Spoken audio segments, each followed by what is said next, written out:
good, guys? Let's do this. What's good, guys? Welcome back to the first take. Oh, now if you can hear a whirling sound in the background, that's my fan. There ain't no way I can do this without it, man. I'm fucking melting right now. Shit. So, Honest Trailers have dropped their latest Batman v Superman, finally. Because, to be honest, I actually thought for what they had already done this, so... what the fuck took so long? So let's jump into it, man. You know, the Screen Junkie guys always kill it. Do this. From Zack Snyder and his accurately named production company comes the blockbuster that united the world's two biggest superheroes and divided everyone else. Batman v Superman, Dawn of Justice. Get ready for the battle of the century between critics and fans that had the movie's most rabid supporters sending out death threats, while its harshest critics refused to admit that anything about it was cool, even though you'd be lying if you thought this wasn't awesome. It wasn't. That was. And this wasn't ridiculous. It was. Hey, Martha! Why did you say that name? Warner Brothers needed a surefire mega hit to keep pace with the MCU. Now, they're pairing a screenwriter who once said, Batman vs. Superman is where you go when you admit to yourself you've exhausted all possibilities, and a director who once said, Batman could get raped in prison. That could happen in my movie? Really strange choices in retrospect. You were promised the dawn of the Justice League, and they delivered an email attachment as the DC Extended Universe kicks off with a folder of low-res QuickTime videos. They designed the logos, leaving audiences with a cool new Batman movie, trapped inside a boring, convoluted Superman sequel, trapped inside whatever cartoon Lex Luthor is from.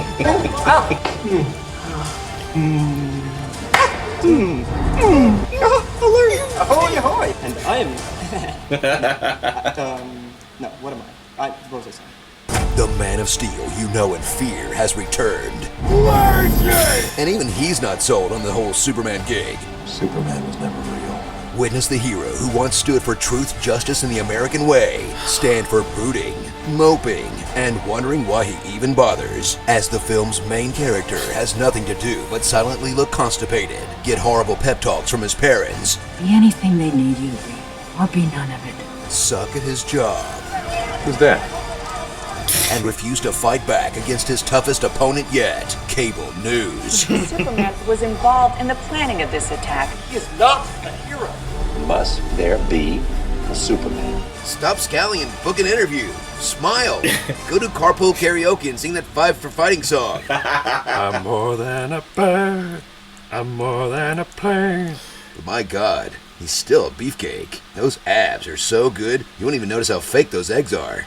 Watch Zack Snyder prove once and for all that the hero he really wanted to make movies about is this guy. Or at least his weird murdery fanfic version.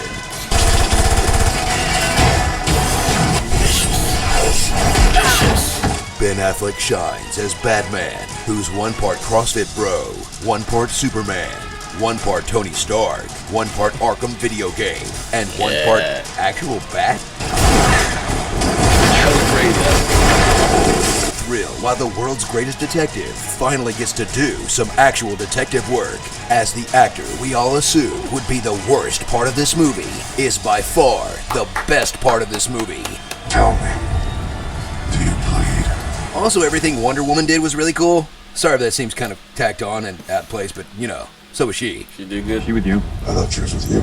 Of course she's with you. You sent her an email like half an hour ago, remember?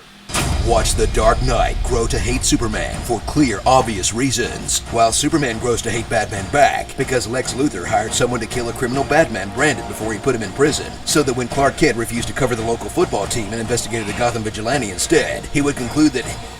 Look, I don't have time to explain the whole thing. Can we just roll Lex's plan real quick? Okay, let's see here. Okay, right, the CIA, let's see, okay, I don't even remember that part. Oh yeah, there it is. Okay, step 9A, okay, I forgot about that part. Pee in a jar? Man, this is complicated. You don't have to throw everything but the kitchen sink into your evil plan? And there's the sink. You've been waiting since you were a kid to see these two icons go toe-to-toe. Well, keep waiting for 2 f***ing hours through boring congressional hearings. Let me say at the outset that I'm grateful to our witness. So much journalism. Why aren't we covering this? And a semester's worth of intro to philosophy lectures. God is all powerful. He cannot be outdone. To finally get the awesome fight you were promised in the title. That ends after just 8 minutes because their moms have the same name. Martha! I know Batman's hung up on his dead parents, but come on! He has the power to wipe out the entire human race, and if we believe there's even a 1% chance that he is our enemy, we have to take it as an absolute certainty. Having a mom changes none of that motivation, no matter what her name is. You can write all the essays you want, convincing yourself this was brilliant. Then again, dumb is a one-syllable word that covers it pretty well. So suit up for a film that was so highly anticipated, it could never have lived up to the hype, that had to deliver the fight fans have wanted to see on the big screen for decades, address the controversy around Man of Steel, make enough money to compete with Marvel, be a sequel to Man of Steel and a Batman solo movie, pander to Jar of Pea enthusiasts, form the Justice League, introduce Wonder Woman, The Flash, Aquaman, Cyborg, Lex Luthor, Parademons, Doomsday, Steppenwolf, the death of Superman? Whose idea was it to cram all this into one movie? They just burned through like 6 movies worth of good material. But at least Suicide Squad looks pretty cool though, right? Ooh. Starring Batfleck Forever, Last Son of Krypton, Lady in the Water, Jeremy's Iron, Hector Salamanca, Teenage Mutant Abomination Lord of the Rings Cave Troll, Max Landis. Worst product placement ever. What the hell is even happening here? I had to ask like 10 hardcore DC fans, and even some of them didn't know. Xena, Warrior cameo. A Democratic senator from Kentucky? Sure, why not? Tonight, a comedian died in Gotham. Martha Wayne and Martha Kent. Oh, now I get it. Nope, still dumb. Fans v. Batman v. Superman. V. Critics v. Other fans. V. Executives v. Zack Snyder. V. Expectations. Can't do them all justice. How come Dad never left Kansas? You let him die in a tornado, remember? Wish this honest trailer was even longer? Well, is there anything left that can be said about this film? There really ain't. Like, they had touched on all the points pretty much. You know, there's 1 or 2 here and there, but they touched on it all. Like, what's left to be said? Ain't nothing left for me to say. I've said so much already. But this is how I felt. It was a film which had moments, individually cool moments, namely whenever Batman was on the screen. And even Bruce Wayne scenes. I've done the party, I'm not sure about that one, but generally the Batman stuff, you know, you could probably edit a good short Batman film out of BVS and it would be just awesome. You know, personally I didn't really mind too much about him being ultra brutal. You know, some people don't like that.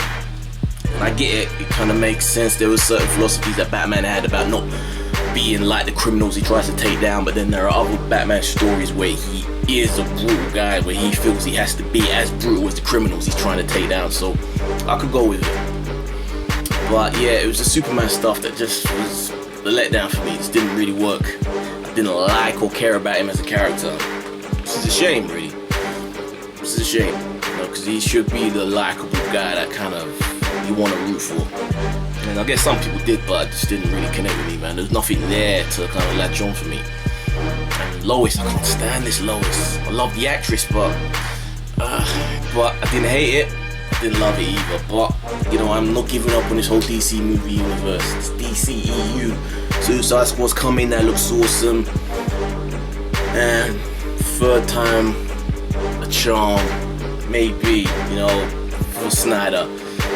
It's kind of picked up some interesting lessons in the first 2 films.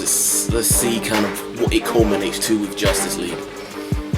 I got a feeling he really wants to prove everybody wrong, because he admitted to being surprised at some of the reception for that film, for BVS.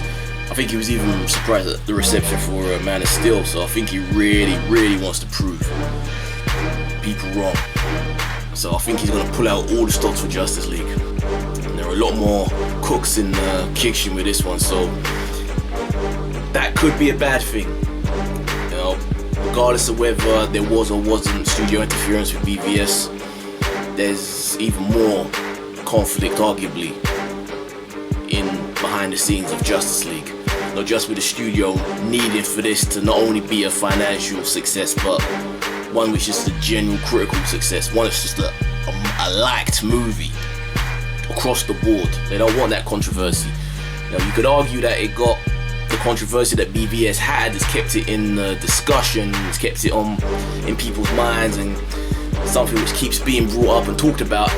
Maybe that can be a good thing because it makes more people want to watch it, maybe buy the Blu-ray and the downloads, and you know, you could argue that. But how does that affect the broader universe? Is that still a good thing for everything else? And I'm not sure it does, because I have heard from a lot of people that say that they've kind of given up on expecting this whole DCU to be good, and they're not interested in it purely because of what they've seen so far. But I don't want to write it off personally, man. I don't do that. Like I said, Suicide Squad looks awesome. It's not just Snyder and his wife anymore. There are other people there with legitimate skill in storytelling who can help kind of steer this ship. So I got faith. I'm not giving up. Maybe I'm a sucker for punishment, but I'm not giving up. Oh, and don't forget Wonder Woman, man. That I'm not sure yet, but that could be an interesting one. Way too early, but yeah, it's a solid director we've got for that one. So Wonder Woman could surprise people. I'm hoping. I want it to work. I want it to work. Time will tell. But what about you guys? Did this kind of sum up your opinions of BVS? Or were you what I like to call a BVS loyalist, where it was perfect for you and you just don't get what everyone was bitching about, like an Ultimate Edition? Ultimate Edition was a better version than the theatrical version. It still didn't undo most of my criticisms of the regular version, but it definitely kind of improved the pace, and it kind of gave Clark at least more to do. Not Superman, but Clark at least. Let me know, guys. Write comments down below. You like the video, please subscribe, give me a thumbs up. I'm Eddie Reese, and this has been my first take 2 on his trailers, Batman v Superman: Dawn of Justice. Good one. There you guys.